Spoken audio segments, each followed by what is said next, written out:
विधिस्पर्धा वेद विभागीय प्राचार्य स्नातकोत्तर वेद विभाग कामेश्वर सिंह दरभंगा संस्कृत विश्वविद्यालय।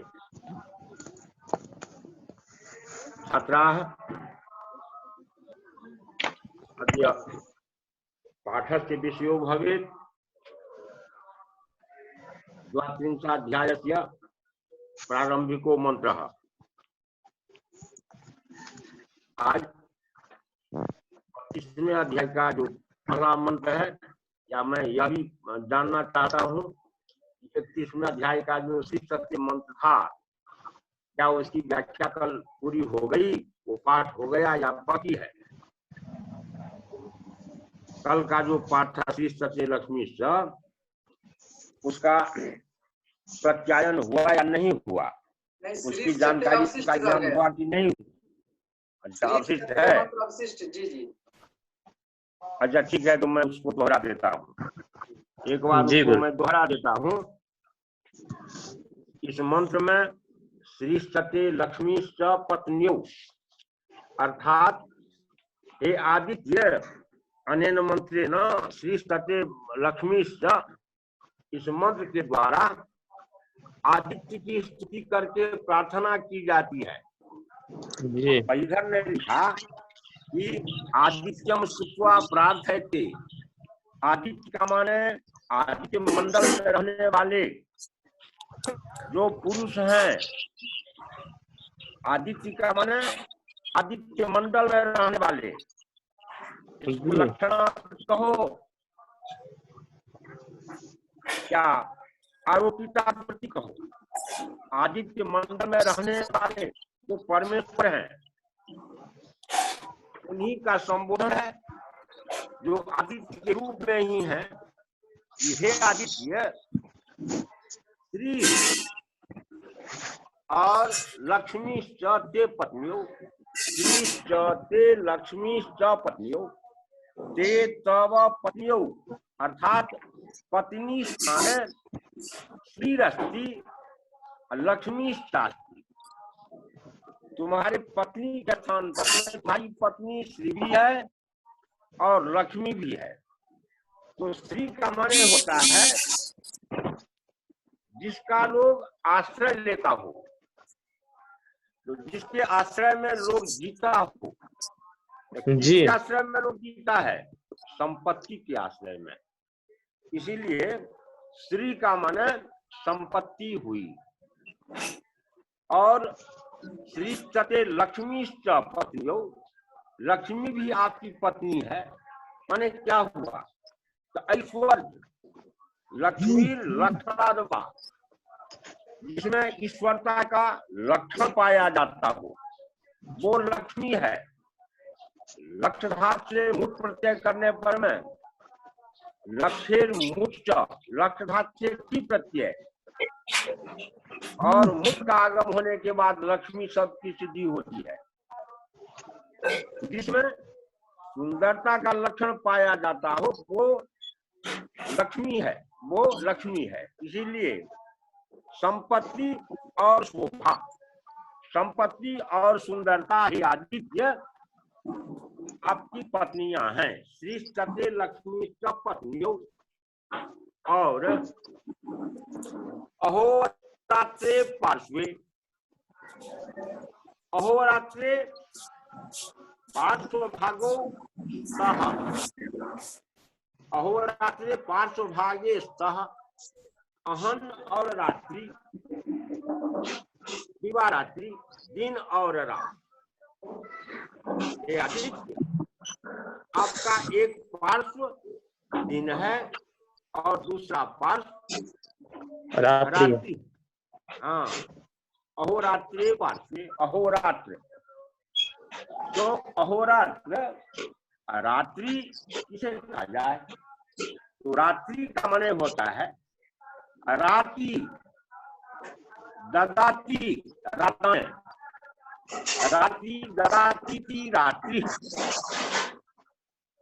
रात्रि देने वाली होती है। रात्रि क्या देती है?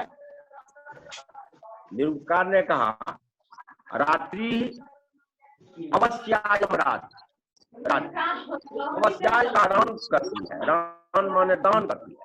अवश्याय अवश्यम अवश्य आता हुआ पूरा, रात्रि में पूरा अवश्य आता है, तो पूरा प्रदान करने वाली। इसीलिए अहस्य रात्रिश्च पार्श्वे अहोरात्रे पार्श्वे आदित्य, अह और रात्रि दिन और रात आपके पार्श्व भाग है। जब आदित्य का दर्शन होता है, जब आदित्य का दर्शन नहीं होता है तो रात का है। इसीलिए अहोरात्रे पार्श्वे और नक्षत्राणि रूपम, नक्षत्राणि रूपम, जिस तरह से यह भूगोल है उसी तरह से नक्षत्रों का भी गोल होता है। नक्षत्रों के अनेक गोल हैं, 27 नक्षत्र हैं, इसीलिए 27 गोलक आकाश में है।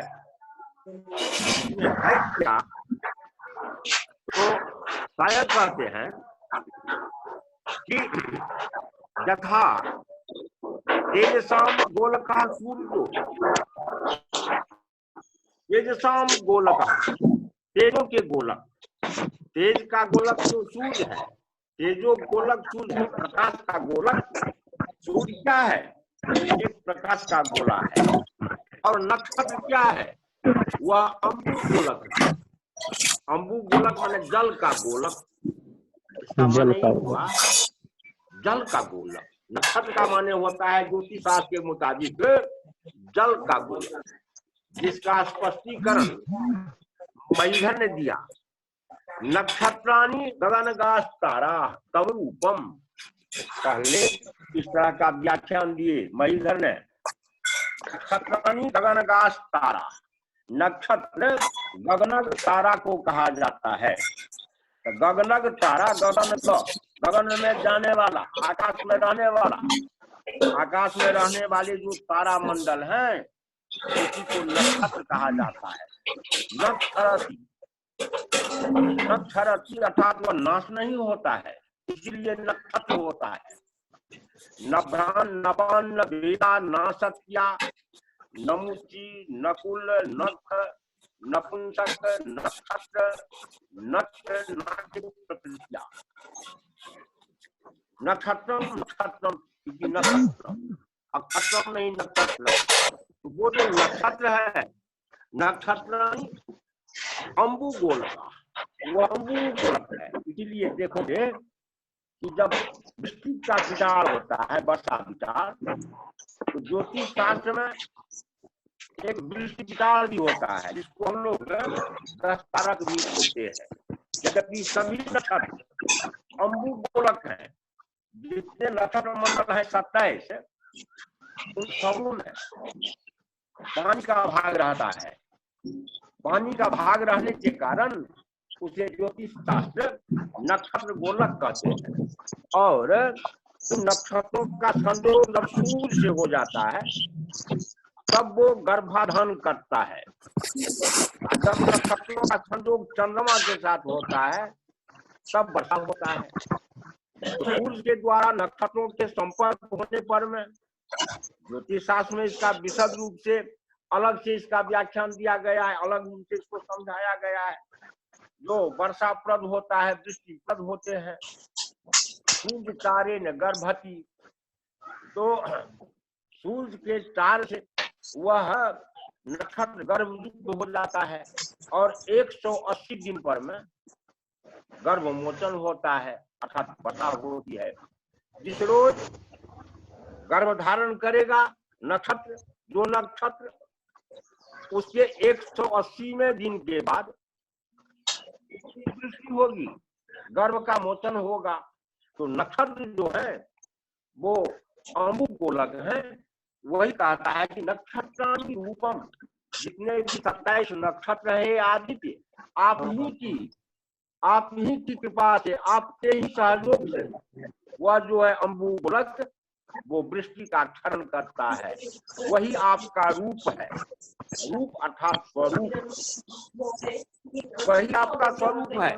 नक्षत्राणि रूपम और अस्तिनोव्यात्तम श्रीष्टते लक्ष्मी सपत्न्या बहोरात्रे पार्श्वे नक्षत्राण्युपमस्तिनोव्यात्तम। और अस्तिनौ है, अस्तिनौ का माने हुआ यद्यपि अस्तिनौ का माने अश्विनी कुमार हो। अश्विनी कुमार जो है वो जुड़वा देवता है। ना सत्या वस्तु सूर्य और अश्विनी के माध्यम से अश्विनी की उत्पत्ति होती है, जो जुड़वा देवता है वही है इसमें अश्विनो व्यात्तम। तो अश्विनी के माध्यम से दो अश्विनी कुमार जो 10 भी कहलाते हैं, नासत्य भी कहलाते हैं, अश्विनेय भी कहलाते हैं। तो वो जो है अश्विनी, वह अश्विनी उसका नाम है और अश्विनी का अधिपति अश्वारोही देवता विशेष को अश्विनी का अधिपति कहा गया है। उसी शास्त्र में अश्विनी जो मंडल है उसमें 3 तारे होते हैं, 3 गोलक होते हैं। उस 3 गोलक को अश्विनी कहा जाता है और वह जो है 3 गोलक वह अश्व का रूप धारण करता है। इस तरह से घोड़ा का जो आकृति है अश्व स्वरूपधारी, उसी तरह से वह अश्विनी गोलक का जो आकार है वो घोड़ा के मुंह के आकार के समान है। और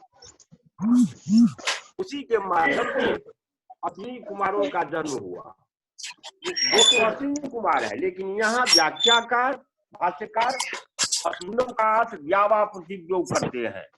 व्यावा पृथ्वी, व्यावा पृथ्वी, आकाश और पृथ्वी, यह जो है तो क्या है? हे आदित्य, तब व्यात्तम मुखम, तुम्हारा व्यात्त मुख है। व्यात्त का माने समझते हो? व्यात्त का माने हुआ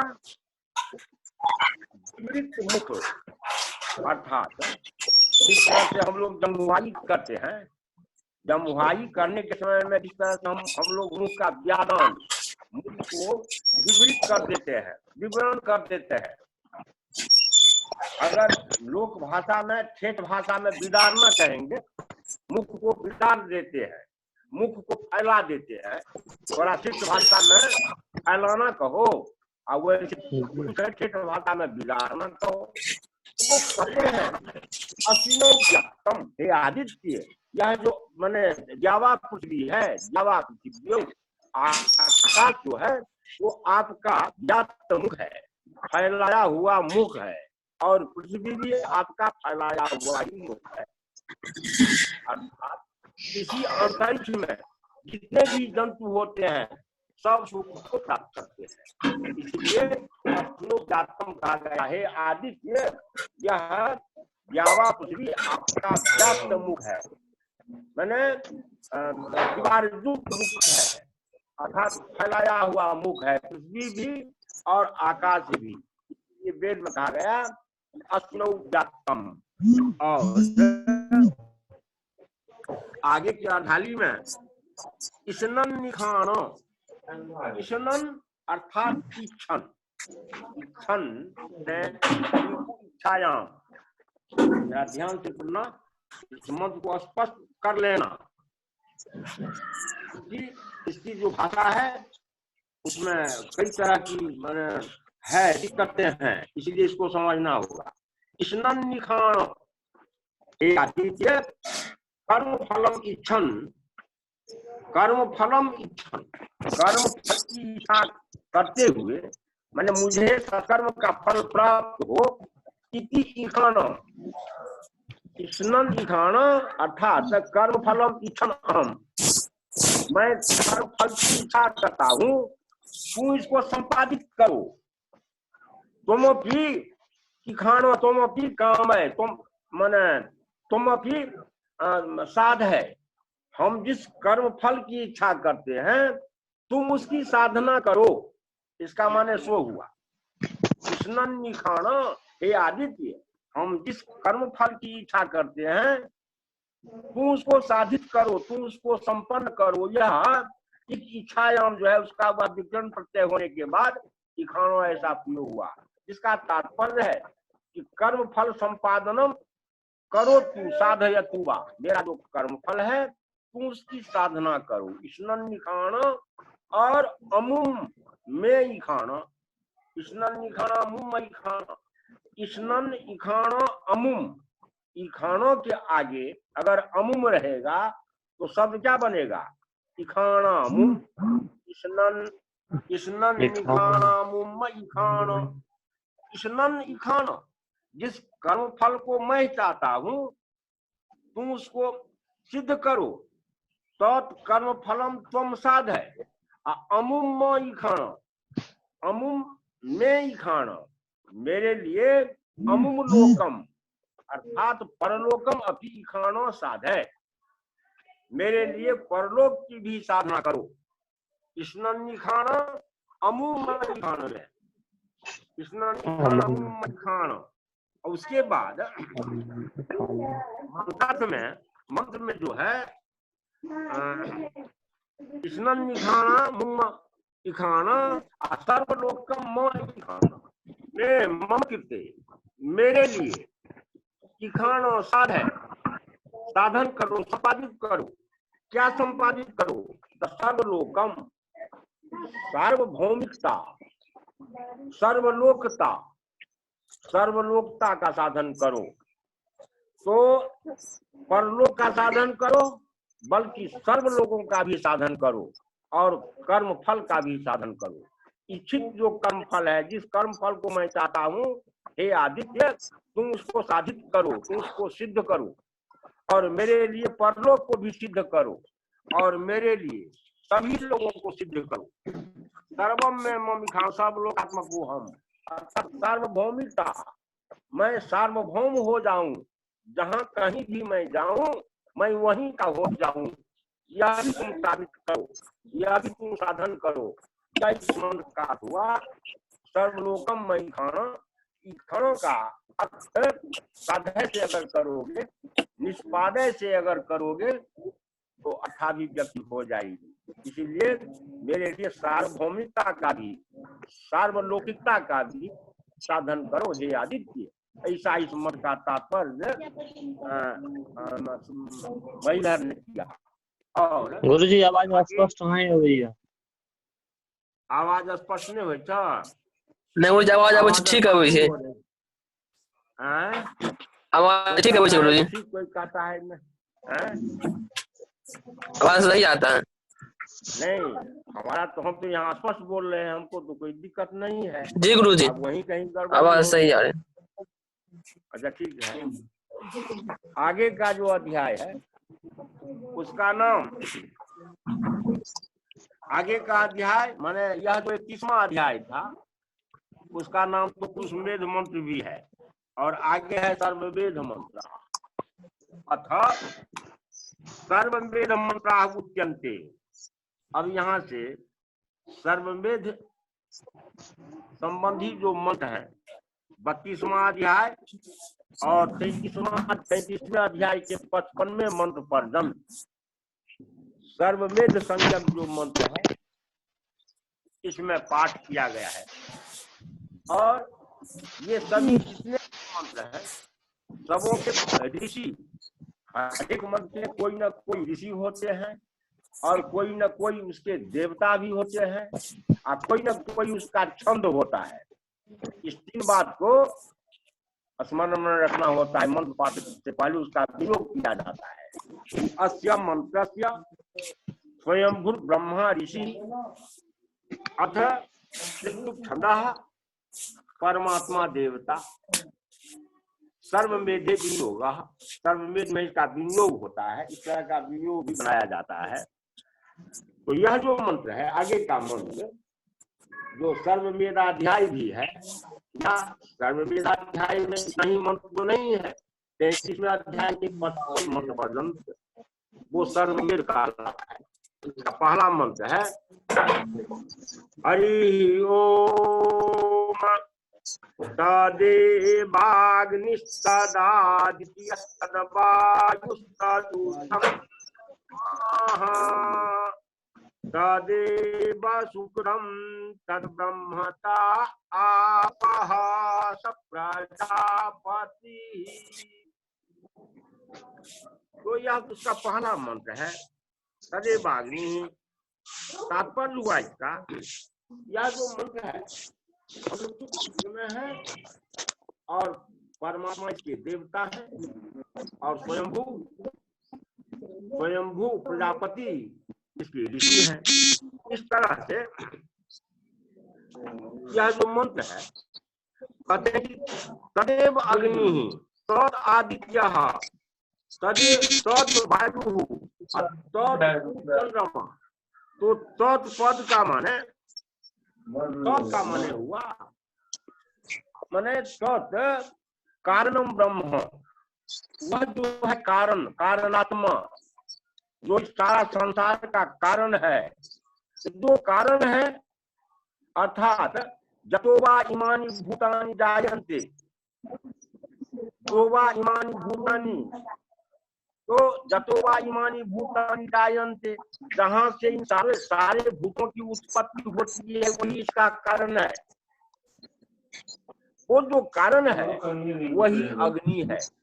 हम जो यहाँ होमाग्नि को देख रहे हैं या जिस किसी अग्नि को हम देखते हैं वो अग्नि वही है, वो कारण ब्रह्म जो है वही अग्नि है। तदेव अग्नि और तत् आदित्य, वही जो तत्पद वाच्य है। तत्पद वाच्य जो परमेश्वर है, जो कारण रूप में है, कारणात्मा है, वो कारण रूप ब्रह्म, वही आदित्य भी है। आदित्य के रूप में भी उसी का दर्शन होता है, उसी सूक्ष्म का दर्शन। जिस सूक्ष्म का दर्शन हम नहीं कर सकते, क्यों नहीं कर सकते? तो वो आंख के द्वारा वो नहीं देखा जा सकता, कान के द्वारा भी उसको नहीं सुना जा सकता, स्वगिंद्रिय के द्वारा भी उसका स्पर्श नहीं किया जा सकता। तो जो इंद्रियों से परे है, इंद्रियातीत है, इंद्रियातीत है वो कारण जो है, वो जो सूक्ष्म है, जिसको न तो हम आंख से देख सकते हैं, न उसको हम कान से सुन सकते हैं, न उसको हम त्वचा के द्वारा स्पर्श कर सकते हैं, न तो उसको हम नासिका के द्वारा उसका हम ग्रहण कर सकते हैं, और न जिह्वा के द्वारा उसका हम आस्वादन ही कर सकते हैं। वो तो इंद्रियातीत है, इंद्रियों से परे है। हाँ, उसके बस में इंद्रियां जरूर है, इंद्रियां उसके बस में है, और उसके बस में इंद्रियां हैं, इंद्रियों के बस में वो नहीं है। वो जो कारण है, सूक्ष्म है, वो इंद्रियों के बस में नहीं है, परंतु सारी इंद्रियां उसके बस में है। तो सारी इंद्रियां या सारा संसार, सारी चेतना जिसके बस में है, वो बहुत सूक्ष्म है। वो इतना सूक्ष्म है जो केवल अनुभव गम्य हो सकता है, अनुभव कर सकते हैं। वो भी अनुभव इंद्रियों के द्वारा नहीं, अपितु बुद्धि के द्वारा हम उसका अनुभव कर सकते हैं, तत्पद वाक्य का। वो जो तत्पद वाक्य अनुभव गम्य होता है, वही स्थूल रूप में जो हम अग्नि का दर्शन करते हैं, वो वही है। तदेव अग्नि और तदेव आदित्य, वो आदित्य जिसके प्रकाश से हम लोग जीते हैं, संसार जी रहा है, वो जो स्थूल रूप है, वो स्थूल रूप भी उसी सूक्ष्म रूप का एक इकाई है। उसी में से यह मान है वो भी निकला है। तदेव अग्नि तदादित्य है।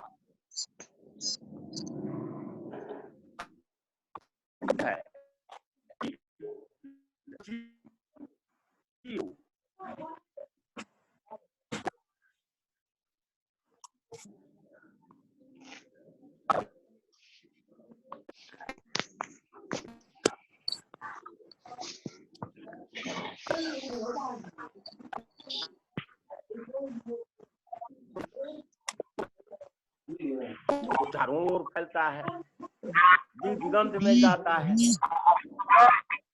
क्या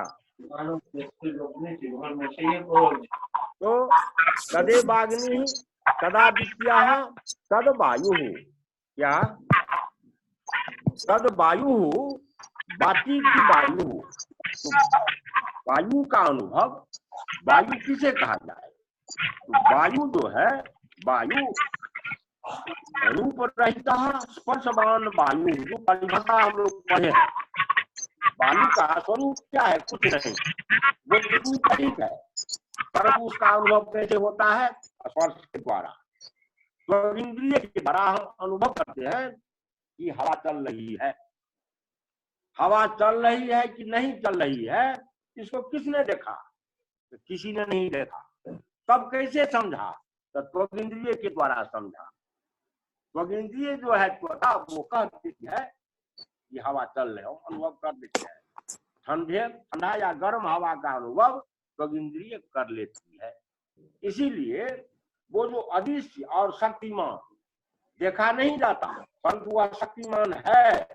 वो जो शक्तिमान है तत्वायु, वह भी उसी सूक्ष्म से उद्भूत है, बल्कि वायु के रूप में भी उसको जाना जा सकता है। अग्नि के रूप में, आदित्य के रूप में और वायु के रूप में भी वही है। और चंद्रमा, इससे पहले हमने पढ़ा कि जोड़ एव बराबर तदेव, यहाँ है तत् जोड़ उ बराबर तदु, तदु चंद्रमा अर्थात तदेव चंद्रमा। तो एक के बदला में उ का पाठ किया गया, इसीलिए व्याख्याकार उ एवार्थे ऐसा निर्देश करते हैं कि तदु में जो उ पद है वह एवार्थक है, निश्चयार्थक है। निश्चय ही जो चंद्रमा है, तो चंद्रमा का क्या मान है? चदी आह्लादे, आह्लादे अर्थात चदी धातु जो है वो आह्लाद के अर्थ में है, आनंदाती रेख के अर्थ में है। चद धातु आनंदाती रेख के अर्थ में है, अर्थात जिसको देखने से एक आह्लादकता, एक प्रसन्नता, मन में एक प्रसन्नता उत्पन्न हो जाती है, उसे चंद्रमा कहा जाता है। चंद्रमा तो यह जो है तदु चंद्रमा, निश्चित रूप से आह्लादकता भी, आह्लादकता का जो कारण है जो मंडल, चंद्रमंडल, वो भी वही है। इस मंत्र का तात्पर्य हुआ। और तदेव शुक्रम, तो शुक्रम, शुक्लम अर्थात प्रसिद्धम, निर्मलता के रूप में, निर्मलता जिसमें हो, पारदर्शिता जिसमें हो, वो भी वही है। पारदर्शिता वही सूक्ष्म तत्पदवाची परमेश्वर है, वही है मंत्र में कि तदेव सूक्ष्म और तद ब्रह्म, तदेव तद ब्रह्म अर्थात ब्रह्म का माने यहाँ हुआ ब्रह्म त्रयी लक्षणम, ब्रह्म त्रयी लक्षणम तद ब्रह्म ही। यहाँ ब्रह्म का माने हुआ अधिकारी वेद, त्रयी लक्षण, त्रयी कहा जाता है ऋग यजु साम को। यह जो ऋग यजु साम है वो भी वही तत्पदवाची है, अर्थात जो ऋग यजु साम का हम ग्रंथ देखते हैं वो तो एक पार्थिव पदार्थ है, उनसे कुछ लेना देना नहीं है। वो जो ध्वनि है ऋग माने ऋग ध्वनि, साम ध्वनि और यजुर्ध्वनि, यजुर्ध्वनि, समध्वनि, ऋग ध्वनि, ये जो ध्वनियां हैं वो ध्वनियां यही है त्रयी लक्षण, वो भी वही है। तदेव सुखम तद ब्रह्म। और फिर मंत्र कहता है कि आप सर्वव्यापी जो जल है, आपली व्याप्तों से अप शब्द बनता है। जो सर्वत्र व्यापन हो, सर्वव्यापकता हो, कण कण में रहता है, इसीलिए वह आप है। तो वो भी जो स्थूल आप जिसको हम देख रहे हैं, जिसका हम उपयोग करते हैं, जिसको हम पीते हैं, जिससे हम स्नान करते हैं, जिससे हम खेती करते हैं, जिससे हम ऊर्जा को प्राप्त करते हैं, वो जो आप है वो भी तत्पदवाची ही है। वो तत् माने वह जो सूक्ष्म है, कारण है, उसी का एक इकाई यह आपा भी है। तो तत् ब्रह्म ता आपः और सब प्रजापति ही, सब प्रजापति ही उसी तत्पद का पुल्लिंग रूप सह कहा गया, उसी तत्पद का स्त्रीलिंग रूप ता आपः कहा गया, उसी तत्पद का नपुंसक रूप तो मैंने ता आपः तदु चंद्रमा इस तरह से कहा गया। तो वो तत्पद वाक्य जो है वही प्रजापति भी है। प्रजापति अर्थात वह प्रसिद्ध जो है प्रजापति वो ब्रह्म है। तो एक तो हुआ तद ब्रह्म सब प्रजापति, माने यह जो त्रयी वेद है वो ब्रह्म है, और जो प्रजापति है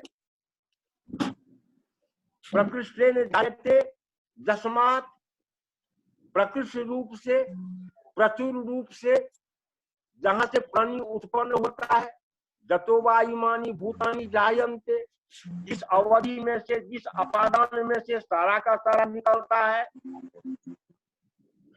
वो है प्रजापति। तो प्रजा जहां से निकलता है, जहां से वो प्रजा निकलती है वह जो है उसका शासक वही पति है प्रजा का। तो सब प्रजापति वही परमेश्वर जो है, सबों के आधिपत्य रखने वाले, सबों के अधिपति, सबों के शासक वही है। कहता है मत में तदेव सूत्रम तद ब्रह्म ता आपः सब प्रजापति ही। और वेद मंत्र कहता है कि सर्वे निमेखा जगगिरे, सर्वे निमेखा जगगिरे तस्मादेव ततः परमेश्वरात् कारण ब्रह्मणः, कारण रूप परमेश्वरात्, वो जो कारण रूप परमेश्वर है उसी में से यह जो निमेखादि है, त्रुटि काष्ठा घटी आदि मैंने निमेख हुआ। निमेख कहा जाता है पपनी को जो गिराते हो वो निमेख है। काष्ठ का कला क्या है उसको, मैंने यह जो है कला काष्ठा मैंने पल विपल विपल पल मिनट दंड घंटा दिन रात संवत्सर क्रियावत्सर परिवत्सर ये सब जितने हैं ये जो काल का अवयव है। तो सर्वे निमेखा माने एक काला अवयव, एक सेकेंड उसे भी कम का जो समय है वहां से लेकर के और पराध पर्यंत जो है काल वो उसी से उत्पन्न हुए। सर्वे निमेखा जगगिरे, जगगिरे उत्पे गिरे मैंने कला काष्ठादय काला वैवाह, जितने भी काल के अवयव है। मैंने कहने का तात्पर्य है यहाँ मंत्र में है कि सर्वे निमेखा, सभी निमेख है। निमेख जो है काल का अवयव है। तो काल का अवयव क्या हुआ, एक जो समूहात्मक काल है उसका अवयव हुआ एक निमेख, एक विपल, एक पल, एक मुहूर्त, एक घटी, एक जाम, एक अहोरात्र, एक पक्ष, एक ऋतु, एक संवत्सर, ये सब जितने हैं वो सब अवयव है उसी। यहाँ मंत्र में सर्वे निमेखा जगगिरे कहने का तात्पर्य है निमेखा, निमेख सदिशा वैवाह, काल के जो निमेख जितने भी अवयव हैं उसी से जगगिरे मन जगगिरे पद लिट लकार का उपयोग, जायते जायते जायन्ते पढ़ते हो लट लकार में और लिट लकार में जगगिरे जगजाते जगगिरे जगीखे जग्याथे जगी हुए जगिए जगी बहे जगी महे, वही रूप है कि सर्वे निमेखा जगीरे तस्मात् परमेश्वरात् कालावयवा, सर्वे की कालावयवा तस्मादेव उत्पन्ना इत्यर्थः, जितने भी कालावयव हैं सब उन्हीं से उत्पन्न हुए हैं। और वो क्या है? विद्युतः पुरुषादधि, विद्युतः पुरुषात्, विद्युत स्वरूपात् पुरुषात्, तेजोमय पुरुषात्। विद्युत का अर्थ विशेषेण द्योतते इति विद्युत, जो विशेष रूप से प्रकाशित होता हो उसे विद्युत कहा जाता है। तो कहने का तात्पर्य है कि विद्युतः पुरुषात्, विद्युतः पुरुषात् जो मैंने प्रकाशशील जो परमेश्वर है, प्रकाश स्वरूप जो परमेश्वर है, जो पुरुष है। और फिर यहाँ पुरुष का भी किया, तो पुरुषम ऊर्ध्वम उपरिभागे, वो जो है पुरुष, पुरुषः पुरीशयः, पुरुष को पुरुष क्यों कहा जाता है? तो पुरीशयः, पूरी शरीरे शेते इति पुरीशयः एव पुरुषः। दो व्युत्पत्तियां, यद्यपि कई व्युत्पत्तियां हैं। एक है प्री धातु कुखत प्रत्यय करने पर में पुरुष बनेगा, और निरुक्कार पूरी सजा पुरुषा ऐसा कहे। दास ने कहा कि पूरी सजा पुरुषो भवति, जो पूरी सय है तो पूरी माने शरीर, शरीर में सोने वाला, शरीर में रहने वाला। तो शरीर में रहने वाला जो आत्मा है वही है पुरुष, वही शरीर में पुरुष ही रहता है, शरीर में आत्मा ही रहती है।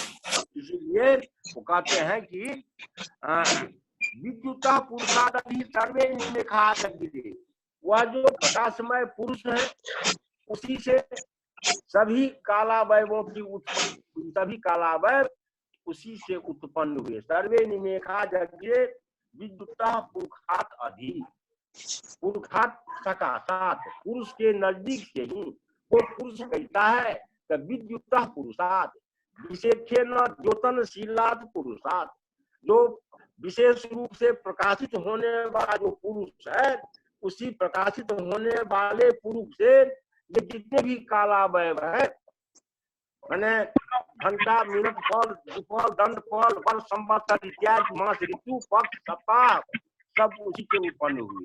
सर्वे निमेखा जगीरे विद्युतः पुरुषादधि नैनम ऊर्ध्वम न तिजं न मध्ये परिप्रवत्, परि सर्वतो भावेन ग्रहीतुं न शक्नोति।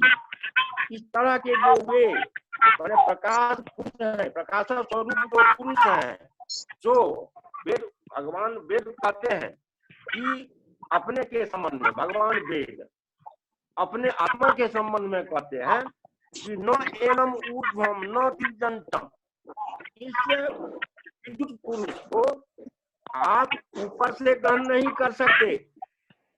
इस विद्युत पुरुष का, यह जो तेजोमय पुरुष है उसके ऊपर से आप उसका ग्रहण नहीं कर सकते। न मध्य, उसको आप बीच भाग से भी नहीं पकड़ सकते हैं, और न तीर, अगल बगल के भाव से भी आप उसको नहीं पकड़ सकते हैं। न तिजंतम न मध्य परिजगवत, उसको, उस पुरुष को ऊपर भाग से या चारों के साथ तिजंतम का माने हुआ तिरा अंतति, तिरा माने अगल बगल, तिरा अंतति तिरजत, तिरजत शब्द का रूप हुआ तिरा अंतति विग्रह, तिरस पूर्वक अंतुघात से, तिरस पूर्वक अंतुघात से अगर हम क्विप प्रत्यय करेंगे, क्विन प्रत्यय करेंगे, क्विन प्रत्यय करेंगे तो मैंने ऋतिक दधिक शब्द गुस्नी अगर क्विन प्रत्यय हम कर देंगे तिरा अंचति